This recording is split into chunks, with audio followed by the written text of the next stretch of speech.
இந்த ஒரு குற்றத்திற்காக மறுபிறவி வருமானால் மறுபிறவி வராமல் எப்படி நான் இனி தப்பிப்பது? அண்ணன் சொன்னான், அதற்கும் ஒரு வழி இருக்கிறது. என்ன வழி? குற்றத்திற்குரிய தண்டனையை பெற்றுக்கொண்டால் போதும், மறுபிறவியிலிருந்து தப்பித்து விடலாம். அது சரிதான் அண்ணா. அப்படியானால் நான் உடனே அரசரிடம் போய் நான் செய்த திருட்டு குற்றத்தை சொல்லி அதற்கு என்ன தண்டனையோ அதை பெற்றுக்கொண்டு விடுகிறேன். தண்டனையை பெற்றுக்கொண்டால், குற்றத்திற்கான தண்டனை பெற்றதால் பாவம் இந்த பிறவியிலேயே கழிந்துவிடும், மறுபிறவி வராது. சரிதான் என்று தம்பி புறப்பட்ட போது அண்ணன் ஒரு நிமிஷம் என்று நிறுத்தினான். தம்பி தலையை திருப்பி என்ன என்று கேட்டான். தம்பி, நீ மன்னனிடம் உன் குற்றத்தை எடுத்து சொல்கிற பொழுது வேறு ஒரு விஷயத்தையும் ஞாபகப்படுத்த வேண்டும். என்ன விஷயம் அண்ணா? தர்ம நியாயம் தெரிந்தவர்கள் குற்றம் செய்தால் தண்டனை 2 மடங்காக இருக்க வேண்டும்.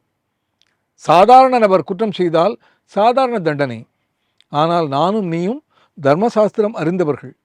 நாம் குற்றம் செய்தால் தண்டனை கடுமையாக இருக்க வேண்டும். இதை அரசனிடம் எடுத்து சொல்லி கடுமையான தண்டனையை பெற்றுக்கொள்.